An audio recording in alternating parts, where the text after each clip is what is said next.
Hey there, Wastelander. Are you tired of being chased by rad scorpions outside? Well, come in with me and I'm going to show you how to paint up some Hollywood heroes. My name is Angela and you're watching Hobby Night. I have been so excited to paint these characters ever since I watched the Fallout TV series. So when Modifius Entertainment actually released the Hollywood Heroes as a complete set, including Dogmeat, Lucy, Maximus, and the Ghoul, I jumped at the opportunity to paint them up. Now, unfortunately, this video got a little bit delayed, but regardless, I had so much fun with this, and let's go ahead and put some paint on our 4 hero characters.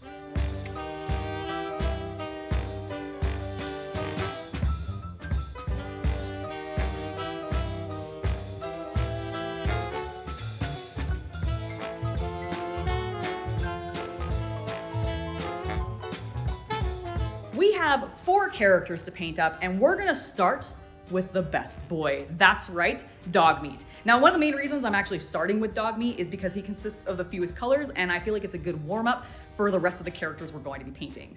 Now, when it comes to Dogmeat, his fur consists of a beautiful orange-brownish color tone, and I have the perfect color for that, Gorgonta fur. This is a gorgeous color that I absolutely love, but don't actually get to play around with much, so I'm very glad I got to use it on Dogmeat. After that's been taken care of, I'm gonna come back in and do a little bit of dry brushing to highlight some areas like his chest using a color called fur brown. Once that has been completed, we just need to do a little bit of detail on his nose, his face, his ears, his tail, and his paws with some black paint to really bring his coat to life and make him look like Dogmeat from both the show and from the game, which I absolutely love that they brought him back for. Now, once we have Dogmeat complete, all that we have left to paint on him is that severed hand he's decided to fetch for us. Now, because this is a relatively fresh corpse hand, we're still going to make it feel a bit peachy and alive.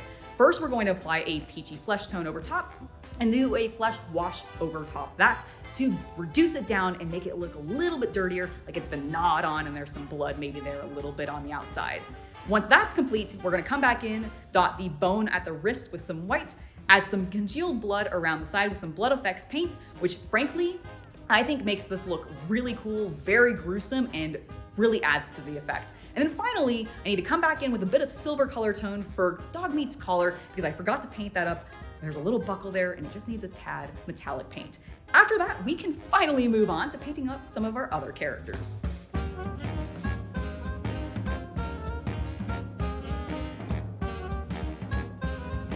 Let's move on to Maximus, our Brotherhood of Steel character, which I have painted a lot of men wearing power armor, which is why I chose him next. Now for his power armor, we're going to do something very, very simple.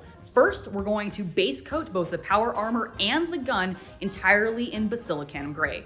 This is going to function for 2 reasons. First of all, it's going to give us a foundation for our metallic colors that we're going to be using in a little bit, as well as it's going to be a way for me to add in some subtle dirtiness and grime to the armor. Now, the Brotherhood of Steel does take very good care of their armor, but it is all pre-war, which means that it's very old, over 200 years, so I wanted there to be a little bit of dinginess and dirtiness without it looking completely dilapidated, and I'm really hoping the Basilicanum Gray is going to help me here.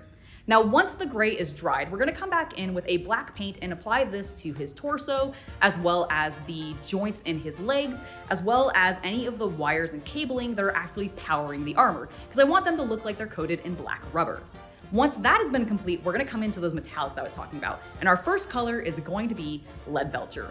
This is a lovely dark gunmetal color that we're going to dry brush over top everything, the gun and the armor. And the reason we're dry brushing it instead of doing a traditional paint job with it is that I don't want it to end up in those recesses. I want that Basilicanum Gray to shine and make it look a little dingy and dirty. After we've done the dry brushing with our gunmetal, we're gonna come back in with a steel color tone and dry brush that on just the armor to add a highlight. He is a Brotherhood of Steel after all, and I think the armor should be shinier than his rifle. Now, speaking of the rifle, we do have a little bit of brown paint that we need to put on the stock, so let's take care of that next. Once that has been completed, we can go ahead and actually start working on his face. Now for this, I'm going to use a warm purple color tone as my foundation, and then we're going to come in and use some skin tones that I've actually not played around with before. First is onyx flesh. This is a beautiful chocolate brown color tone that I think works as a great base for Maximus. After that, I'm going to mix that same color with another color called topaz skin, which is a little bit redder, a little bit brighter, and this is what we're going to use to highlight Maximus's face. I love how this ends up turning out, and I'm really excited to paint more characters like Maximus in the future. Now that we've done that, we can paint his hair, which just needs a little bit of black paint.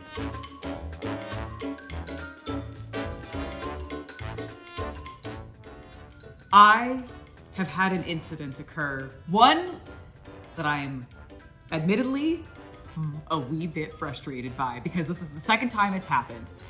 Maximus's arm has popped off. Look at that.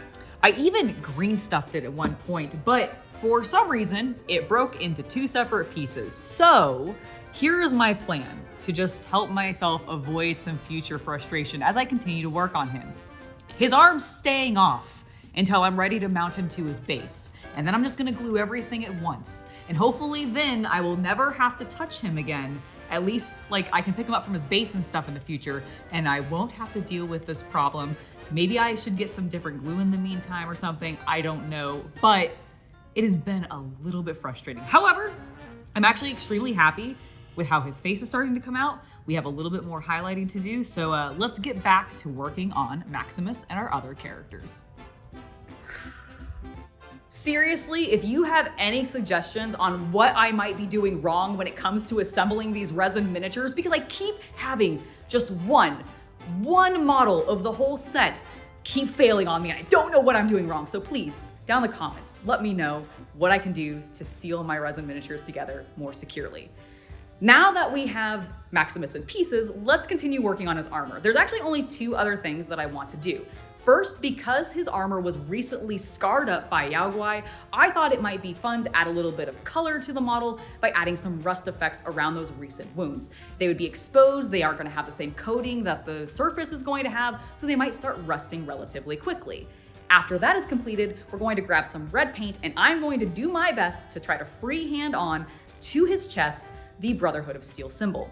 I actually think I managed to do a pretty decent job, although I wasn't really able to get the cogs in there because of just how small the space that I was working on was. And in the future, I might end up seeing if I can find some decals, whether they be specifically from Modiphius Entertainment or just an off-brand, where I could decal his armor instead and apply the Brotherhood symbol that way. Because it is very cool and very detailed, but I don't know if I can get it with the freehand. Once that's complete, we can go ahead and move on to our next character.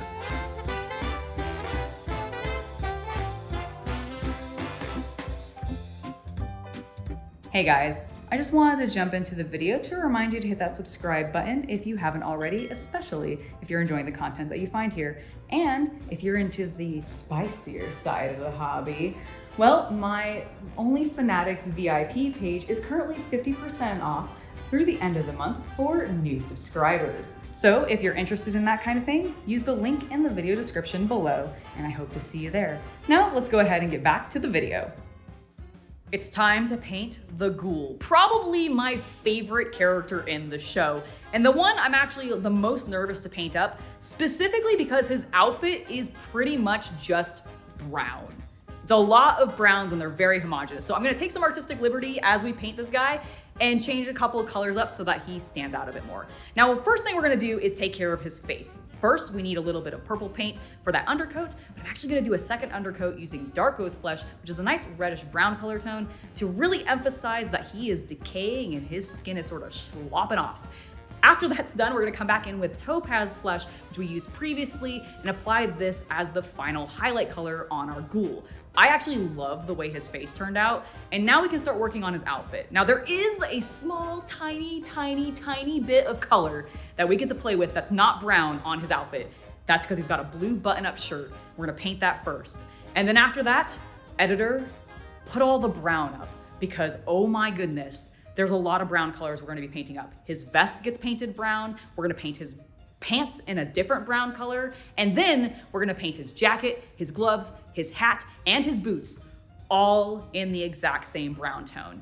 Now, when it comes to the bandolier, this is where I'm taking the most liberty and changing some colors around, because the bandolier does and is supposed to match the same color and leathers that his jacket is. but I think that's a little too much of that color. So instead, I'm gonna come back to that Dark Oath Flesh, my favorite brown color tone from Citadel, and use that for the bandolier and any straps that he might have on him. It's got that reddish tone that I just love, and I think it's really gonna pop with what we do with the metallics here in a bit. Now, speaking of those metallics, we need to go ahead and get his guns painted up and take care of the stock on the back of his rifle that he's got holstered. That's gonna also get a little bit of brown. But after that, we can move in to actual metallic color tones, and we're done with the browns, at least on the Ghoul. We're going to go to some lead belcher for both of his guns, as well as the buttons on his jacket, and then for the belt buckle on his waist, as well as those shell casings that we see in the bandolier, that's getting a nice brass color tone. I love the way that this color pops against that reddish brown that I used on the bandolier. It looks so good, and I'm so happy I made that change. After that, all we need to do is apply a quick, strong wash to our metallics to reduce them down and soften them so they aren't quite as shiny, and we can move on to our final character, Lucy.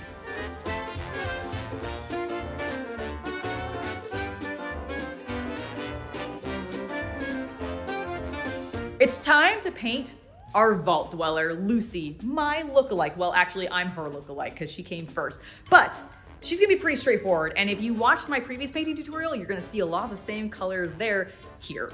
First, we're gonna start off with the bright blue of her Vault jumpsuit, which is a lovely Talisar blue, and we're gonna apply this not only to the entirety of her jumpsuit, but also her gun, as well as the Pip-Boy, because we want a foundation for our metallics, as I always mention. After that, we're gonna come back in with the yellow for the jumpsuit, specifically making sure to hit those 33s on the back of the outfit because that marks where she came from, which vault she derives from. Then we're going to take care of all of the leather straps that she's wearing, which we're coming back to Dark Oath Flesh for. Now, I specifically chose Dark Oath Flesh for this because I wanted it to actually match what we saw on the Ghoul. Because if you remember the show, Lucy actually picked up a lot of this armor once she was already out in the wasteland, and I didn't want it to look like she came with it from the vault. So when it comes to her shoes, we're gonna switch it up and make that a different brown color tone to further differentiate the two colors and make them stand out as she got these leathers in different places. I think this is going to work really well, or at least in my head it does, and I do love the look of that reddish leather against the blue and yellow of her jumpsuit. Now, once we've concluded with that, we need to paint her face, and we're going to start the exact same way we did with our three other characters, with a nice warm purple. Then we're gonna come back in with Barbarian Flesh to give us a nice highlight, wash that down and knock it back with a little bit of Reikland Flesh Shade. And then her eyes are actually large enough that I feel like I can dot them with a little bit of white and then further dot them and give them pupils with a Micron pen, which is what I suggest if you're ever wanting to dot the eyes of some of your really small miniatures. It just makes it a lot easier, at least in my opinion. Then, once we're done with that, we can paint her hair up in a nice dark brown and come back to her Pip-Boy and gun, which need a little bit of metallic paint on them, lead belcher just like we've done on everybody else. Then we're going to give both of those a wash using a dark shade, just to knock back the shininess. And finally, the last thing that we need to take care of on Lucy is of course the Pip-Boy screen, which is going to get a nice glowing green effect, just like I did on my other Vault Dwellers. That is all we have to take care of for the characters. Now let's move on to their bases.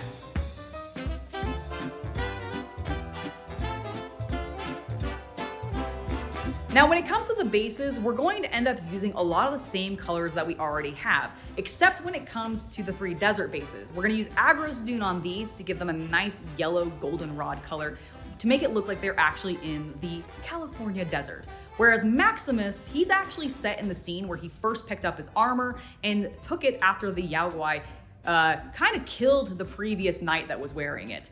And then, well, he helped, but regardless, it's just when he stole the armor, which has a much muddier, darker brown color tone. So we're gonna emphasize with that. After that, there's a lot of just little details to pull out. And while I'm not going to go into each individual color that I'm using, what I do want to talk about is how this is a great way for you to really bolster the effect of your overall finished piece. The bases are incredibly important. And in my personal opinion, they really make or break a model. So adding a little bit of flavor, going the extra mile to play around with colors on the bases, I think can really emphasize and bring a model to life. Now, there are a couple things specifically on the base that I do want to call out when it comes to Lucy and Maximus's base. That is because they have a couple of elements of their actual characters or armor on the base. Maximus has the helmet to his armor sitting on the base, which we're going to paint up using the exact same metallic color tones that we did him. as well as with Lucy, she's got her backpack and her other hand on the base, and we're going to paint those up to match her as well. Once that's complete, we just need to get them mounted onto the base, rim those bases in some black paint, and apply a little bit of tufting because I want to add a little bit more color to the bases. I like color and I needed more. I always need more in my life. So I added some tufts, and now we can take a look at the final models. All right, Wastelanders, hopefully that gave you enough tutorialization to get you out of the desert and into a room and ready to paint, because that's what I want from you. Sit down, paint your miniatures, make sure that they're all beautiful and colorful. I don't know why I'm being so aggressive. I actually had a really fun time painting up all these models. It took me a little bit longer than I anticipated, but that's predominantly because I'm in the process of moving and everything kind of has gotten thrown off because of that. But overall, I loved the way that these guys turned out. They were relatively simple to get through, even though there was a lot of various steps, but ultimately they look amazing, and I'm hoping to be able to use them in future games of Wasteland Warfare from Modiphius Entertainment. It's such a cool looking game. I want to get the 2-player starter set and actually give it a try and then start using these characters because I have all the cards for them. So if you enjoyed this, make sure to give this video a like, and before I head out, I do want to give a final thank you to not only my patrons, but also my YouTube members for making it so content like this can continue to happen. Without your guys' support, we just would not be doing this, so thank you very, very much. I have been Angela, and I hope you have a wonderful hobby night.